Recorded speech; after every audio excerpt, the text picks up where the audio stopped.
Hello, everyone. Welcome back to Dirty Martini.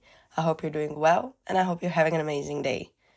As you can probably tell by my voice, I am sick and I have been sick for a week, and obviously, I am sick because I moved from a country where the weather was 30 degrees on a cold day to a country where the weather is 15 degrees Celsius on a good day.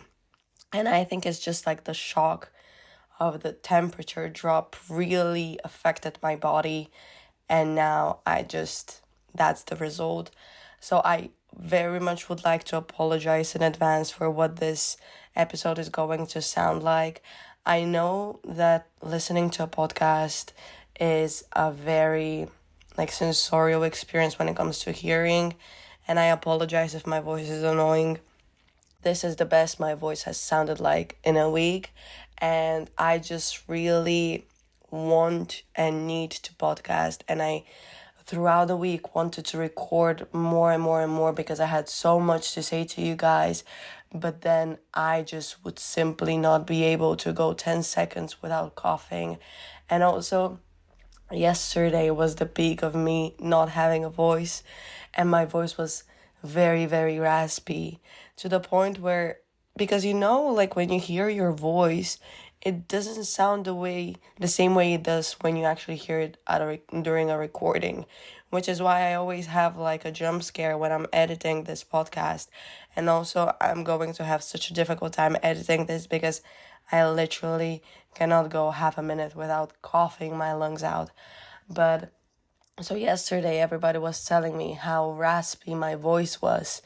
And I was like, oh my God, like that's so cool. I mean, obviously, extremely painful because it felt like my throat was closing up on me. But I thought, and this is like quite embarrassing, I was like, wait, if my voice sounds raspy and somewhat deep because I'm whispering because I cannot talk, do I actually sound like Pop Smoke? And because Pop Smoke is famous, I don't know, famous for his deep voice. And I decided to record myself and see if I sound anything like Pop Smoke. And I'm going to insert a clip and let you be the judge. She like the way they dance. She like the way they move. She like the way they rock. She like the way they woo. Yeah, I think that was such a disrespectful way to commemorate someone who passed. But may he rest in peace. I don't know. I didn't sound like Pop Smoke. I tried. The voice cracks are literally killing me, but doesn't matter. And I put myself on voice rest since yesterday, because yesterday I really wanted to record, but then I was stupid enough, because stubbornness is one of my biggest advantages, but it's also so detrimental to me because I was not feeling well. I was in so much pain. I was feeling weak. Yesterday was my last day of working. Like, I was scheduled for 7 consecutive days. And during those days, I also had university. So I have had a week. Like, I literally, not over exaggerating, I leave for university at 8 and I come back from work at 8:30. And it's a bit much, if you ask me. And I know it's not sustainable, and I hope it doesn't continue that intensively for super long, because I don't think I would be able to do that. But we're very understaffed, and like that is the being good at your job is a curse and a blessing, because now I didn't get fired, unlike some of my colleagues, because I'm good at my job. But now I get scheduled so much more than I am able to sustain because I'm good at my job. So that is fun and exciting. And yeah, I'm really like today is my one and only day off before I work another 5 consecutive days while having university. Then I have a day off, and then we're repeating the scheme.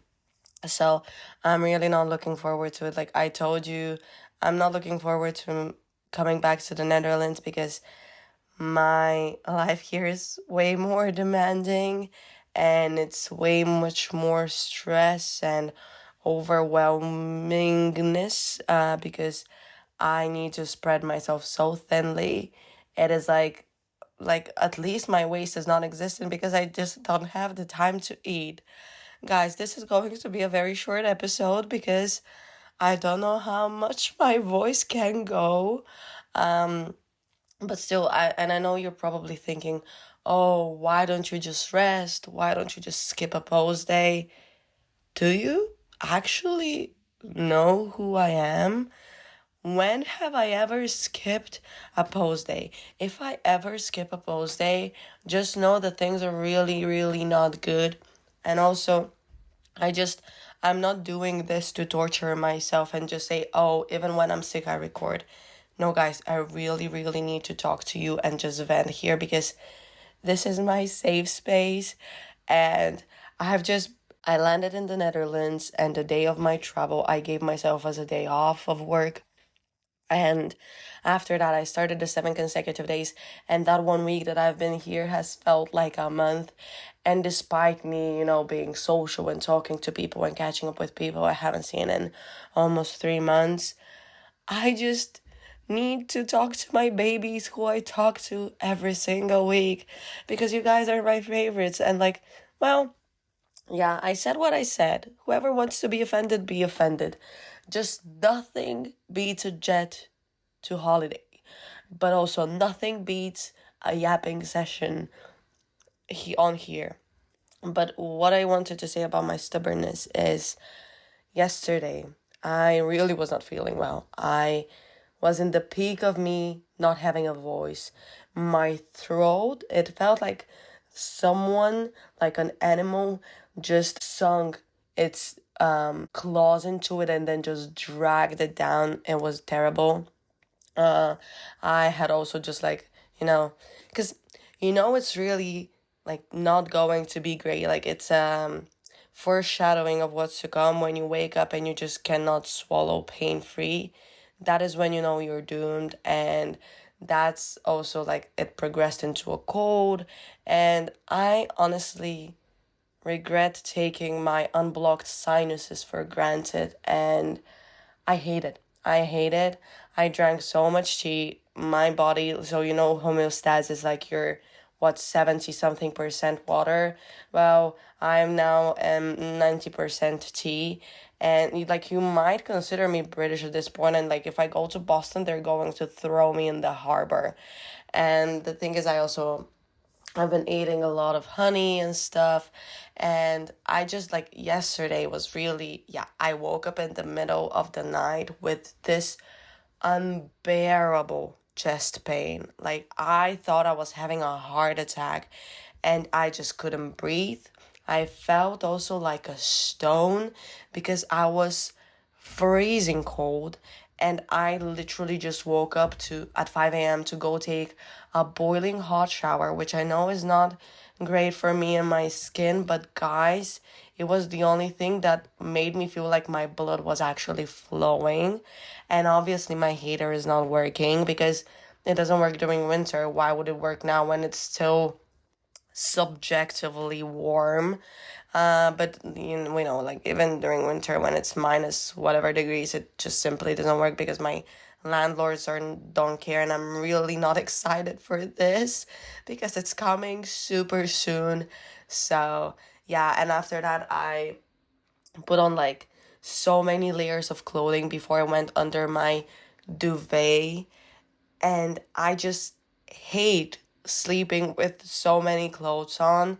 I just like sleeping in a t-shirt and shorts, no socks, no nothing, because it's just a sensory thing. I feel like if I sleep with socks on, I that's the only thing I focus on, and it's disgusting, and that's why I also cannot sleep with long pants or long sleeves. No, no, it doesn't matter how cold it is. I'm always in a t-shirt and shorts. But can you imagine how terrible I felt that I put layers on and I had sweatpants on and hoodies on and socks on? It was really not good. And I know you're thinking, oh, but like you're sick and you work at fast food and like you work with food and that's really not great. I know. I really know. And I take full accountability for this. And obviously, I know how to sneeze in a way that's, not letting anything get to the food or whatever. I work with gloves on and I take preventative and measures. But yeah, that's on being understaffed and basically having to work even when you feel like a walking corpse. But the reason I wanted to set this scene so detailed is because I wanted to highlight my stubbornness and how it's going to be the death of me. Because throughout the course of the day, like I was fluctuating quite a lot. And after my shift ended, I just went home and I was like, oh, I'm finally free. I can enjoy my Friday evening and just chill. And then I was like, I should really go for a run. Now, why did I make that decision? I really don't know. Did I know that it was going to be a bad decision as I made it? Yeah. Did I still stick to it? Yeah. Because running, it's amazing. I don't know if I've grown to love it or I'm just like so used to doing it by now that it's just something neutral that or something I don't actively dislike. But during my run, I was running and I didn't cough for like a single time.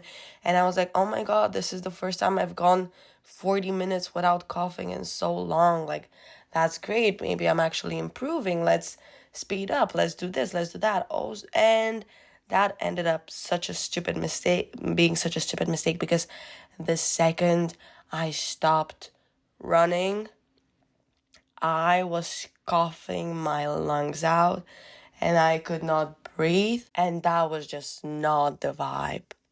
And I really regret going running because I think, like, obviously now when I was sick, I couldn't upkeep my normal pace.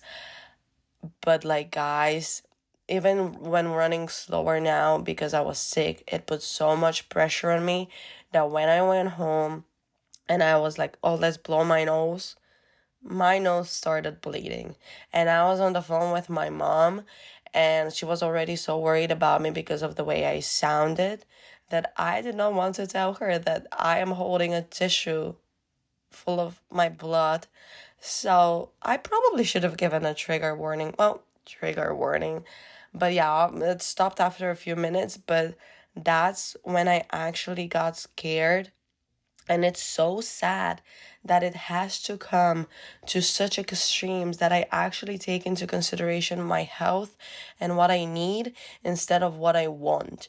Because could I have just waited a day or two until I feel better to run and make it be a more productive and effortful run and a run I actually enjoy that is not going to jeopardize my well-being? I could have. Did I do it? No, because I am my biggest enemy and I don't know why I'm just so opposed to this idea of me resting.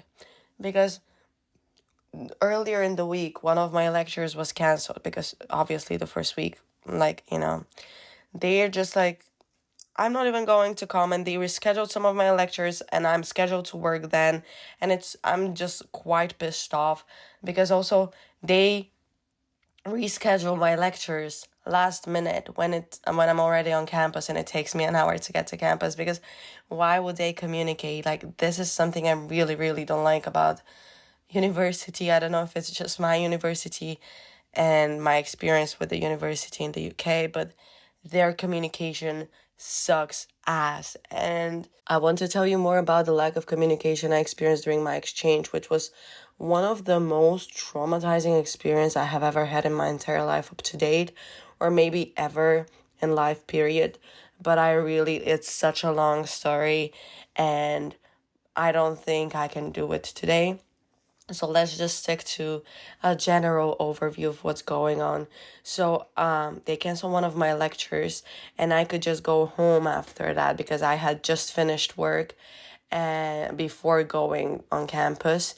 And then I was just like, wait, I really, like, now I could just lay in bed and rest and recover, but why would I do that? And now I'm thinking, why wouldn't you do that? I am holding myself to such high standards that at times I forget I'm a human and I am entitled to rest. And rest shouldn't be a privilege, rest should be a given. And what I think is one of my biggest faults in life is that I never schedule my rest.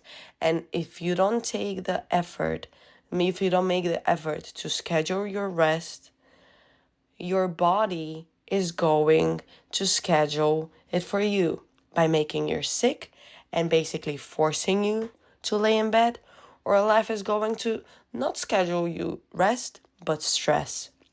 So that's why this year I feel like this very early on wake up call was necessary for me to comprehend that there is no point in overworking myself, because at the end of it, I'm not going to receive a medal for pushing myself beyond my boundaries when still like respecting my boundaries was everything I needed. So I think this was a very needed wake up call, and now I am determined to schedule my rest. And what I actually somewhat successfully managed to do this week was, so I come home from work at 8:30, and then I study after doom scrolling for a little bit, and I study, and I'm like, I study whatever I study until 10:30, and after that I'm done, because my brain has been overstimulated since the morning. I have been constantly on the go, not being able to slack and just working on a high speed. I deserve to rest, and I deserve to comprehend the notion of rest. Because if, let's say, I'm studying and then after that I directly go to bed, I don't have the time to comprehend the fact that I am switching off, which I think I am realizing is very, very crucial. That you have a rest time during the day, which is not only during when you sleep, which is like conscious rest time. I need to blow my nose. What is difficult with me and forcing myself to rest is because I know I've talked about this many times, how I have this internalized capitalism and just my worth is equated to my productivity, which, no, this is not what human life should be. I don't think so. And what I'm really struggling is because it's obviously going against the grain of what I'm used to, what I preach and have preached for many years. And now when I am like at 10 or 10:30, you close the laptop, doesn't matter if you have finished your reading, doesn't matter if you have some more work to do, you are closing the laptop. And that is really stressful for me because in my head, I perceive it as procrastinating, even though it's not procrastinating. I'm just giving my mind and my body what they deserve after having worked from 8 until 10. That is what, 14 hours straight without a break, because my lectures are like, let's say from 9 to 11, from 11 to 1, from 1 to 3, and then I have work from 4 to 8, or like if I don't have the lecture from 1 to 3, I just have work from 1 to 8, and it's just a lot. And I need to remind myself that the same way I need to charge my laptop for it to work, and I need to let it cool down when it starts to overheat, I should do the same with myself. And the best way to treat burnout is to prevent it from happening.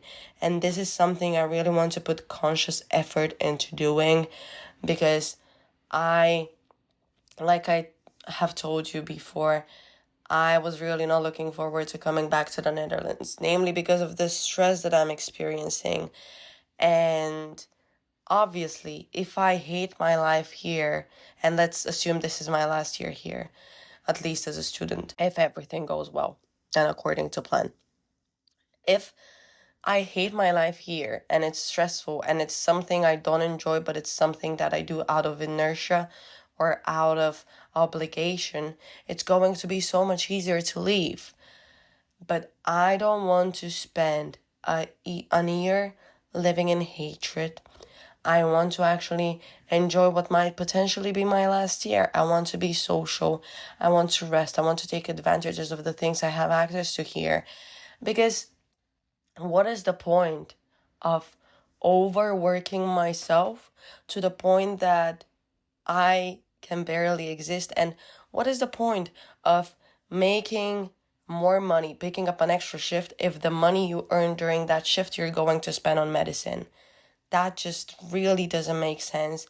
And I really, really need to start seeing myself as human. I need to humanize myself and not hold myself to such high standards, because who do I think I am that I hold myself to ungodly standards when I'm just a human, I'm just a mortal, and I can die and I will die one day? So, I don't know, that's really not vibey. And yesterday, with like the nosebleeds and barely breathing, that was really the last straw, which made me solidify that decision. And I really, really hope I stick to it and I respect it.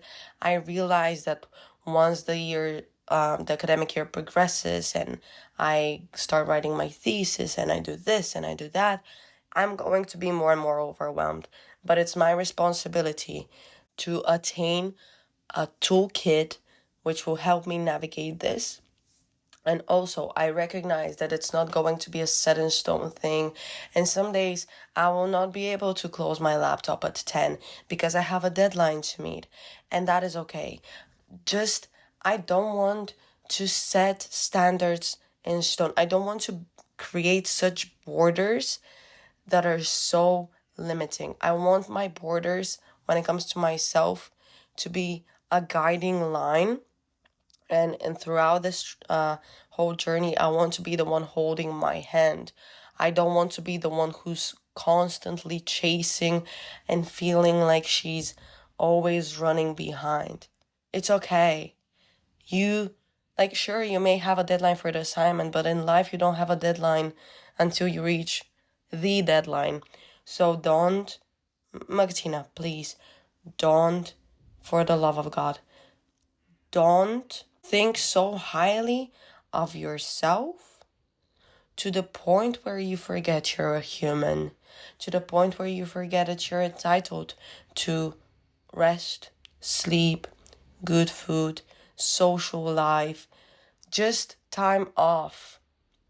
You're not a god. And I feel like because of the standards you set to yourself, sometimes you really forget that. Because realistically, if I had missed the upload day this week, would have really, in the grand scheme of stuff, been detrimental to my existence? No. It would have just meant that I would have respected myself and my health. Did I do that? No. Sure, I really, really wanted to podcast simply because it's my favorite time of the week. But is it a smart decision? I don't know, because I probably should be on voice rest now. And maybe I should now just be in my bed sleeping. But I have set standards so high.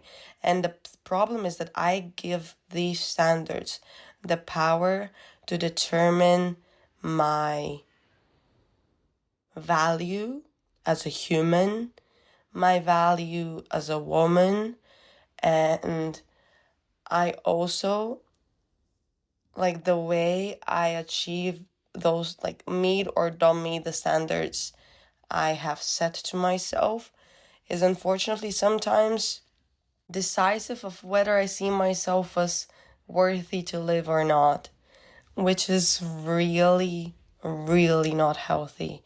And I recognize this, I know it, but I just struggle to stop practicing it. And now, after finally admitting this, after realizing that in life might be my biggest deterrent at times, despite everything I do coming from a place where it's like I want what's best for me and I want what I know I can achieve. I just feel like sometimes I forget that not everything should come at all cost, and nothing is so worthy that it should cost my health and my well-being and my time and my health. Not just my time and my health. Everyone's time and health are the biggest resources we have. How we spend them, how we exploit them, what use we make out of them is crucial, and it's defining of what our life comes to be.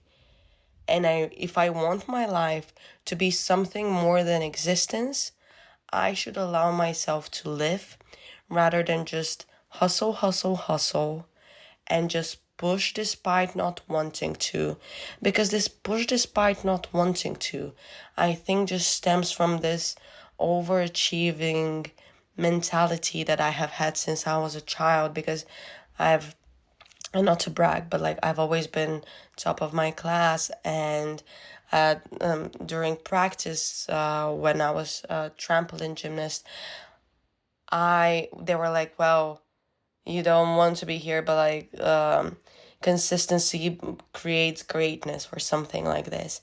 And I think that from a very early age, I was just set in these parameters of an overachiever, of a well-doer, that I don't know anything else and I never allow myself to fail. And unfortunately, I have come to see rest as failure. And that is really, really not good, because this is self-destruction and it's not sustainable. And who cares if I miss an upload date? Who cares if I don't get like a high grade, but I just get a passing grade? Who cares if like at work I'm not always my 100%? It's weird. I know, I just struggle to explain it because I'm just now finally coming to realize, in this very moment as I'm talking about it, I'm coming to realize what it actually means and where it stems from.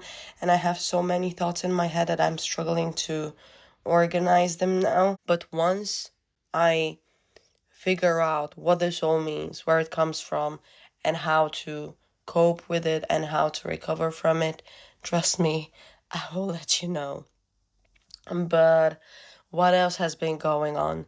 So when I was traveling to the Netherlands, yeah, guys, I mean, I'm not going to dedicate the entire episode to my travel mishaps, but like at this point, it genuinely feels personal.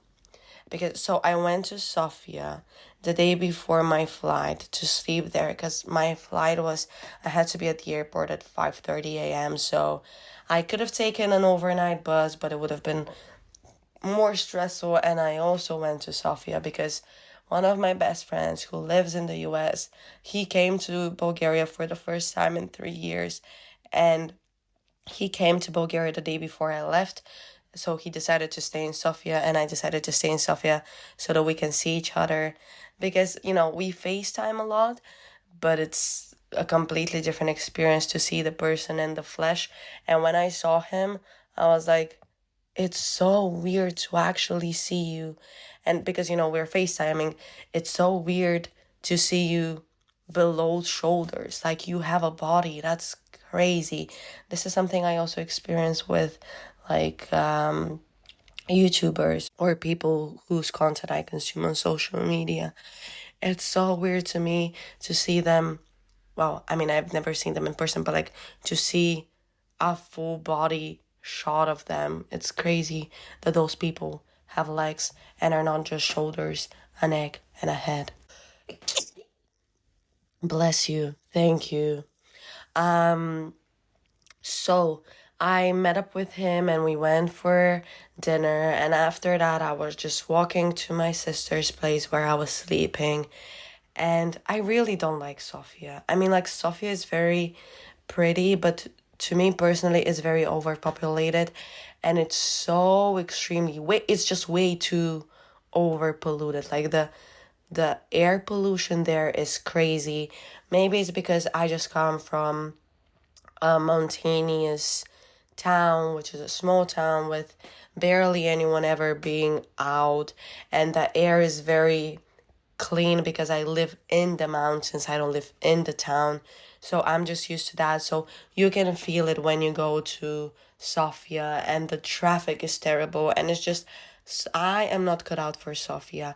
I know that there's a lot of opportunities in Sofia, and let's say with what I studied, if I want to like make a big name of myself for myself, Sofia is the place to go. But I really don't think I should put myself through it, despite like, because I really just don't like the city. But doesn't matter, because this time after the dinner and when I was walking home, it felt like the first time I liked Sofia. It felt like such a big city girl type of moment.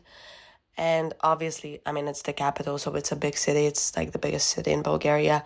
But it just felt like I'm a city girl because I've never been a city girl. Obviously, here, the city I live in is much larger than the town I grew up in. So, in my small town eyes, this is a city.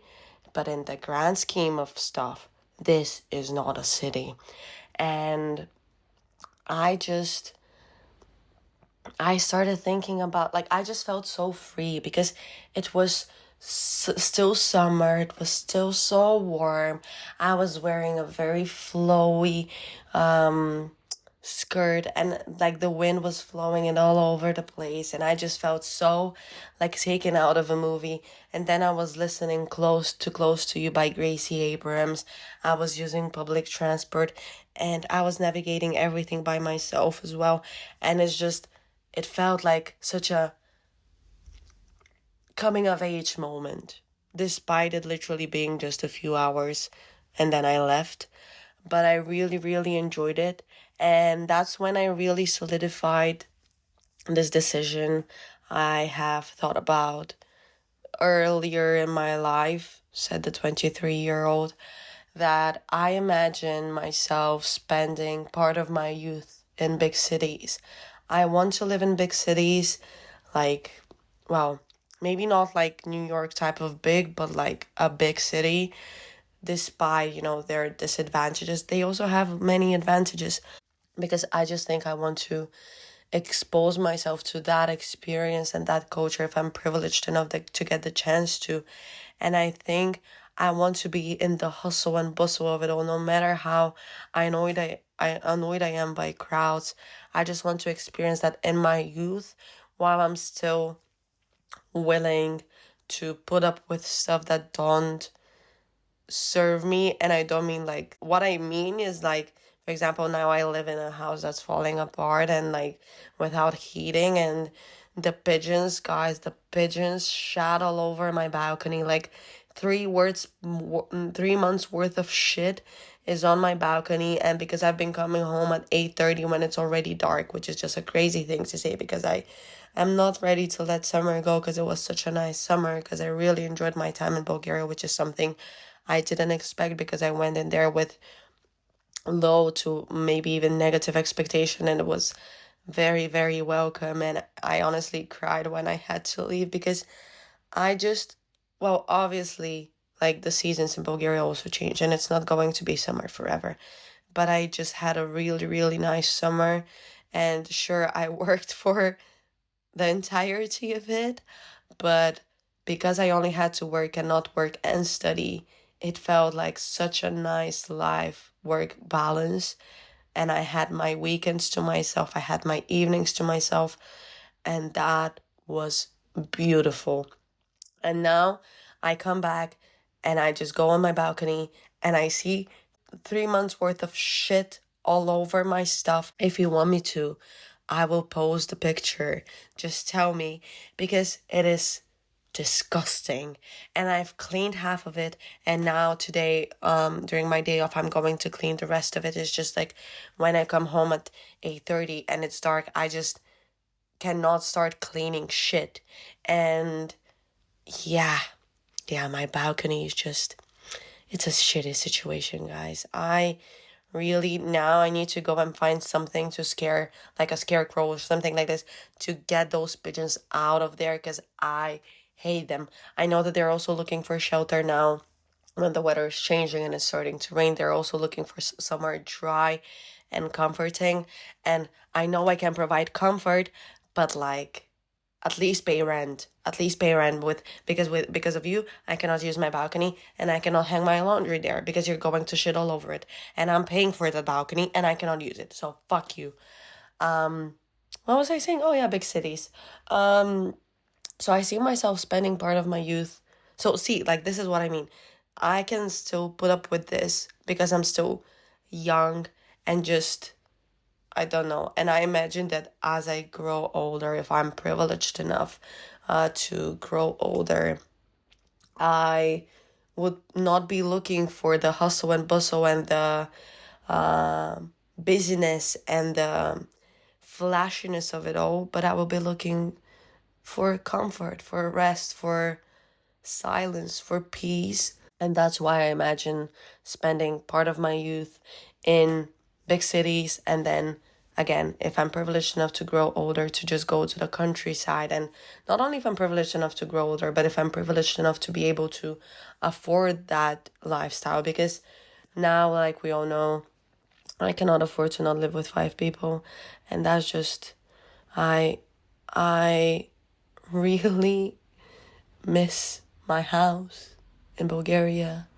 I miss having a spacious kitchen that is not just literally, like, it is wide 70 centimeters and it's long 2 meters.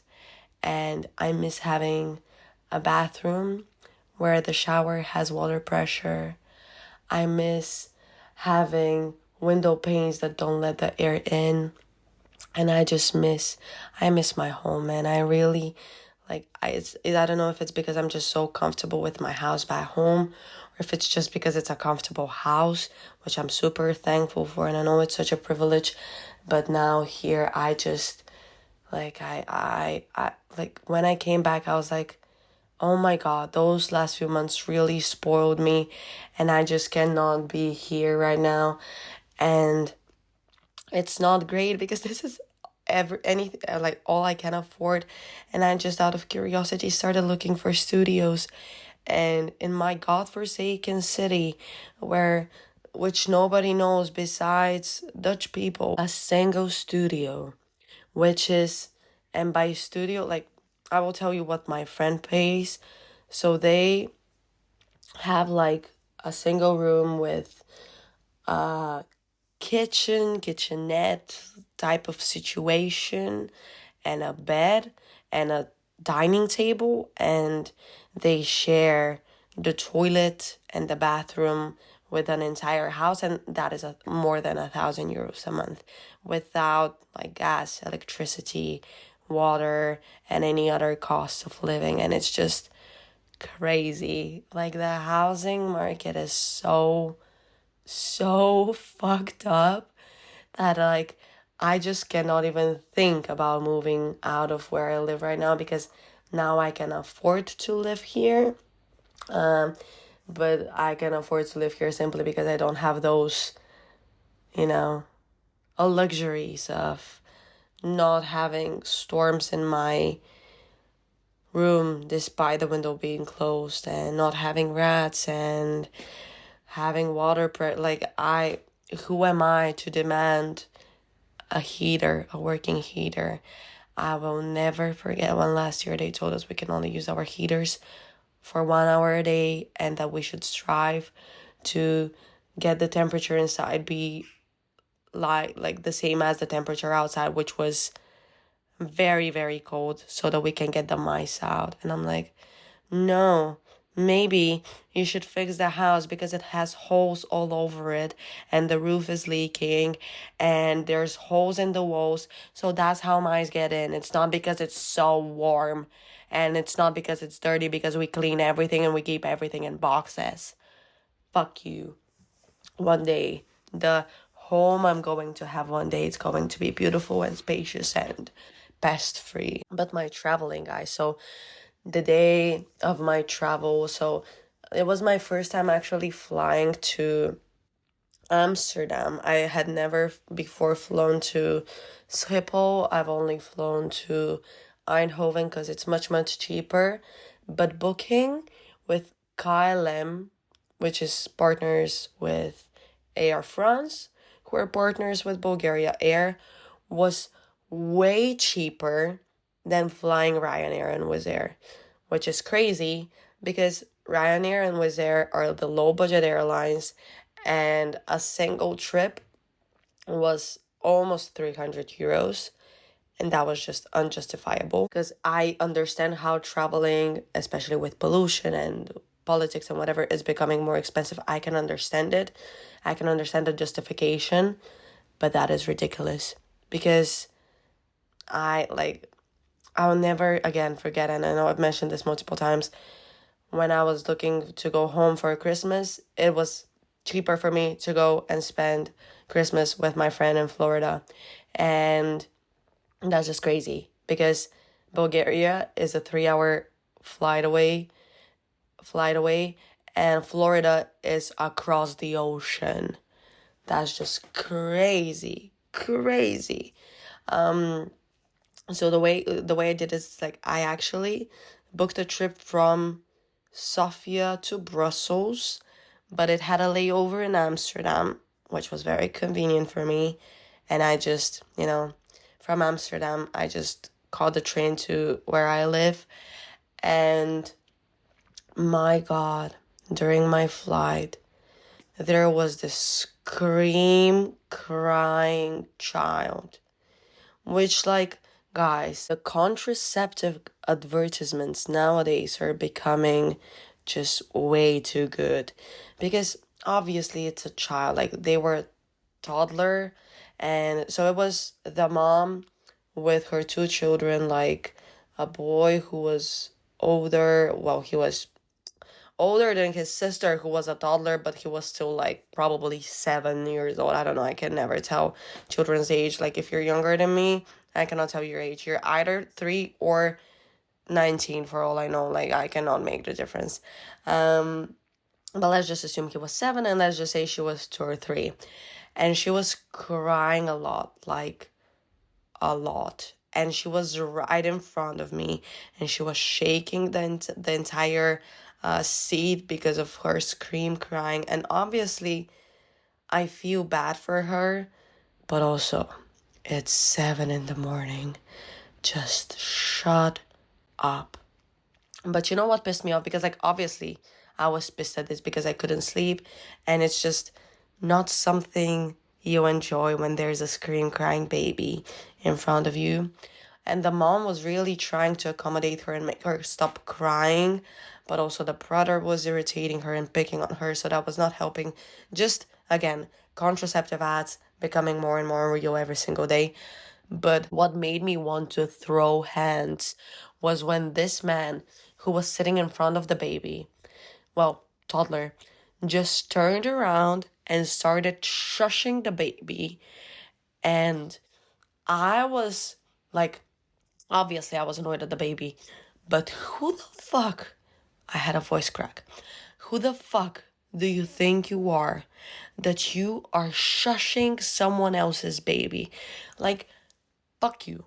Fuck you. If I was the mom, I would have yelled at him. She held her, I could tell she was annoyed at him, but she held her composure, and she's so much better than who I am and who I could ever be. Because, no. And he started telling the girl, you're so ugly when you cry, because this is something that Balkan people say to get their children to stop crying, which, don't get me started on how it perpetuates a narrative of crying making you ugly instead of just making you human. And it just like it creates a narrative of emotions being something that we should strive not to show, because ugly is not something you want to be identified with, and like apparently showing an emotion is ugly. And he was like, oh, and then the child was just, I think, scared, and she just stopped crying, not because the guy was comforting her and shushing her and telling her how ugly she is when she cried, but she was just scared. And then he was like, look how pretty you are when you're not crying. And oh my God, I understand his intentions. I know he was trying to help. I understand he was annoyed. But man, did I really want to kick him in the nuts so that he doesn't have children of his own. Because if this is the way he would speak to his children, we don't need any more of that toxicity in life and in the world. We have already enough of that. And now it's just, also there's a child in my bloodline that's now being raised. And I'm just seeing how people, like, I'm just seeing the generational differences between parents, because I see the way my grandma talks to that child, the way my mom talks to that child, and the way that child's mom talks to her. And it's just, it's obviously now it's like we have seen the effects of the way you've been brought up, and there's a lot of studies, of course, being carried out, and like parenthood is developing. And obviously I'm not a parent, I'm not trying to tell you how you should raise your child. Your child is your responsibility. But that man, if men have one thing, it's audacity. And I just hated that man. And when I heard him shush that baby, despite all my anger at that baby, I was like, I hope you don't shut up for the entirety of the flight. And she didn't. She cried for the 3 hours straight, which gave me a headache. I won't lie, it was too much. But if that meant that she was also disturbing that entitled man who felt like he was entitled to interfere and tell the mom how to raise her child, basically, then I was good with it. And then when I took the train, the same thing happened, just without the men like interfering. It was just like another child scream, crying, and I'm like, oh my God. Like, I know I myself was a big crier when I was a child, and that's when I really realized what I must have put my mom through. And I'm really, really sorry. And there was also on the flight, it was just like crazy. There was this couple who was, so I was sitting on the right set of seats, and they were on the left set of seats, but same row as me. They just got up in the middle of the aisle and started passionately making out. And I mean, tongue, ass grabbing, and sounds and all whatnot. And I was just like, oh my God, I hate heterosexual people.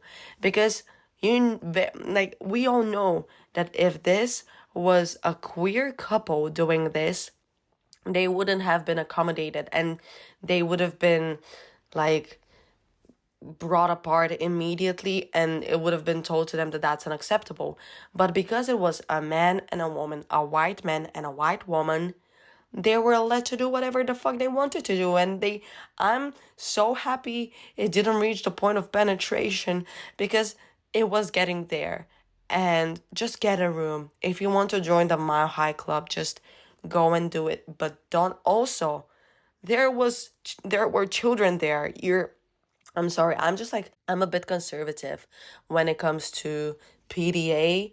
And like, I can understand PDA and I can tolerate, well, I mean, like, it's like none of my business whether someone like decides to display PDA or not. But this was so tasteless and just, ugh, stop it. And then, final thing, and then I'll let you go, and I'll let myself go, because I really, really cannot Wait, I need to blow my nose because I cannot talk. Okay. So the last thing that really was the tip, like the cherry on top of my trip was, so I had a backpack and a carry-on, and the carry-on obviously was in the luggage compartment above my head. And I was row 3, I believe. So initially you would think that I would be one of the first one to disembark. The plane doesn't matter. I'm never, like, unless I'm in a rush, I'm not in a rush to disembark the plane, because people just, the second the plane hits the ground, they just get up. And I just think this is so stupid. I think it's embarrassing. And like, unless, like, if they tell you wear your seatbelt until until the plane switches off power, then you wear your seatbelt until the plane's power is switched off. Because if something happens, then you're not entitled to sue. Like, fuck you, fuck you. I just hate people like these. So I get up, like, I've let some people pass, and there's like a gap between me and the people behind, a few rows behind me, who were the next one to pass. So I just get up from my seat and go to grab my carry-on.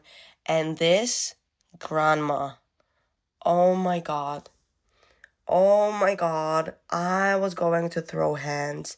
And I know we should respect the elderly, but also the elderly should earn our respect. Respect shouldn't be a given. Respect is earned.